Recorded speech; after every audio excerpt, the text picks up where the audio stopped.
Hello, how are you? Who are you? All good. My name is Jason Wing. Yes? I'm playing Apache Bill Yes? in this Girls' Revenge film.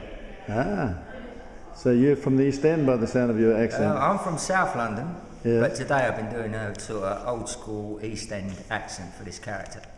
That's excellent. It gives it the menace, doesn't it? Yeah, definitely. Noel said he wanted him like a sort of throwback to the old school gangster, the kind of sort of craze, sort of Richardsons, those kind of boys. Yeah, they had to be tough Yeah. because they didn't have bullets in those days. They just had knives. They didn't want to switchblades leave and blood everywhere. Yeah, that's it. It was the threat was enough. Yeah.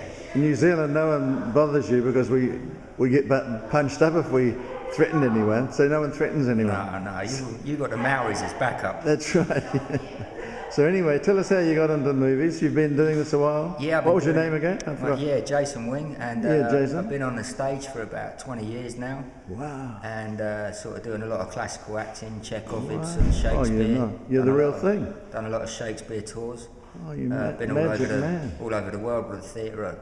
Been to Berlin, Malta, New York. You're a career man. Yeah, I'm a career man, definitely. Let me look at your shoes. Yes, you've got good shoes. Yeah, Lokes. You can afford shoes. Yeah, I can afford Lokes. You've done well. Yeah. So what was the secret of your success for all these young people? I joined a youth theatre when I was 15. Yeah. And I think they sort of taught me a lot about discipline. Yeah. And about sort of characterisation and sort of being brave enough to do transformations. Ah. So I very much sort of trained for the stage. Yeah. Then I went to drama school and got a classical training. Sir Anthony Hopkins, he gave me a scholarship to go to the drama centre. And then we very much studied the Stanislavski system there. Yeah. What's the basics of that? Putting yourself in their position. Yeah, very much sort of like putting yourself into a character, doing extensive research. Yeah. Very much sort of doing bodily transformations and vocal transformations. Just so that you aren't playing yourself all the time and, can branch out and play a lot of other characters. And it was interesting today sort of playing this character because he is such a throwback to the past. And I think he's so prejudiced, this guy, that he's beyond racism. He just kind of hates everybody. So anyone that isn't sort of typical English East End, he just hates with a passion. I think sort of he's one of those guys that he hates everybody because he hates himself. One of those kind of sort of self-loathing thugs. That's the kind of sort of dimension I wanted to give him today. But maybe before the war there was this brotherliness that you all worked together at the docks, doing it all on your back? Yeah, that old school sort of docker mentality, we all stick together and we all sort of stay in one place and we don't like outsiders coming in. And then you had community then and you had a real civil society.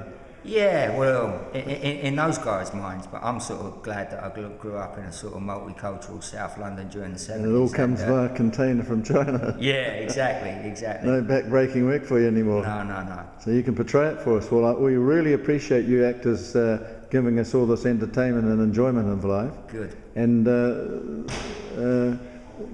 we had this program on the Greeks and how they civilised society, and it was done through the theatre. Yeah, definitely. I mean, the ancient Greeks, so much of their education come through theatre. Yeah. And I've done a lot of Greek plays, and the Greeks had this idea of catharsis.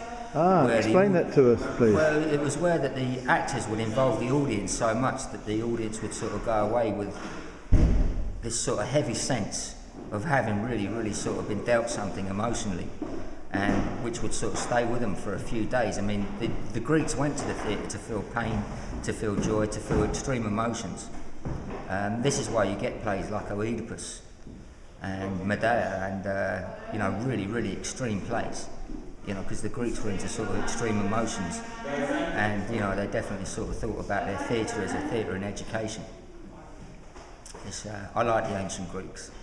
So there'd be very little child abuse in those days, wouldn't there? Because there'd be no need to beat them up. You just take them to a play, say, look what can happen to you if you're not careful. You behave yourself. Yeah, I mean, be good to everyone. Exactly. I've got no idea about how it would exist in those sort of societies, but obviously we at the moment we're living in a very dark time.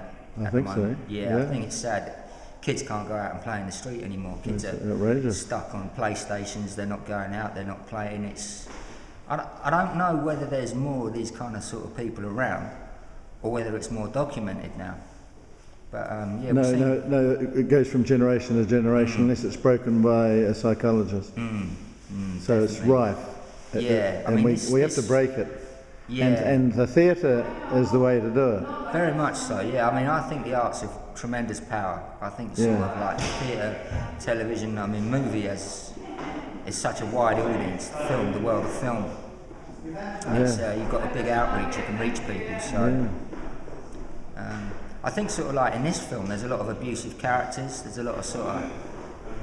This film's sort of quite violent. It's very comedic, but there's a hell of a lot of violence in it. And again, you know what I mean? I mean, with my sort of character, he's probably been abused in his childhood, slapped around and, you know, grown up that way. So he thinks he can just walk around slapping everybody around back, and it's that's definitely a sort of part of this film. Yeah. Brilliant. So that's a morality tale from... A morality tale, from Noel's head. With some martial arts and... So it's a long way from four women. What was the four girls play that he did, the film he did? Oh, what, the play with four girls? Yeah, what was that one about? I think I went to the opening. It was very funny. These four girls got up to some fun with the men, found an old man with a good gold credit card. So it's all coming from his imagination. Yeah. So where does it come from? Tell us about Noel, because you'll know him a bit better than the others, do you? Yeah, we don't know anything about Noel. No, we don't know anything about Noel. So where did it all come from in his head? I met Noel several years ago. I was doing some classes down the Actors Centre. I sort of, in between sort of jobs, I like to go down the Actors Centre, I'd do some classes. And Noel was down there in the green room, and I just got chatting to him. And he told me that he had some sort of film and movie ideas. So we stayed in touch, and quite a few times when I've been doing theatre plays, Noel's come along in support. And the really good thing is that he's cast me in this, and it's sort of great character to play. So he's highly involved because he's got his own production. Yeah, he's got his own production company. And he's got a bevy of actors. Yeah, on he's his got books. Also he's got a casting agency. So I mean, he's sort of in the mix. He's got a whole. Because you get £3,000 to cast somebody in a film, I believe. A casting fee. Yeah, I mean that would obviously that's dependent on budget. I tried to get a lead for a Hollywood film being filmed in Norway, and I interviewed all these beautiful models and actresses and sent them photos, because being a photographer, and they hired a local girl. Well, it's nice meeting you. Good meeting you. Thanks. Great work. Yeah. Yeah, well that happens. And my £3,000 I never got it. No, it's down the pan. They gave $1 million to the leading lady. I couldn't believe it. I mean, that's show business. It's a tricky old business. It can be a shady old game, but you know, I think it's a great profession to be involved in. Yeah. So you're keeping us all sane, because without it, what will we see? Exactly. We'd be seeing that we'd just be back to reading books. Yeah, back to reading or listening books. to radio. Yeah, sitting on PlayStations. So, I think the theatre will always sustain itself. It's sustained itself for thousands of years, because I think sort of no matter what we go through now, and we've got all this technology, is that people are always going to want live theatre. There's something that sort of like actors can give an audience, you know, up close. So have you ever been in a play that's actually been streamed live, like they do the opera in Italy? No. Stream it to all the theatres in the whole country, so everyone can go that Saturday night? No, I haven't to see done the that opera yet. from their local. I'd love to do that. I mean, it's like the Donmar Theatre. They've done that. They've done streaming, have they? Yeah, they've had sort of plays that have gone sort of streamed live, either to a TV station. No, pay-per-view on your computer, which goes to your TV. Yeah, I think this is a new revolution in theatre. Yeah. Sort of bringing theatre to more people. They're also starting to take it to cinemas, so that you can go down a sort of art cinema, I think, and a lot of plays are going to be streamed live into these cinemas. That's good. So if a play's packed or if a play's sold out, it can still go to a wide audience, or it can go around the world.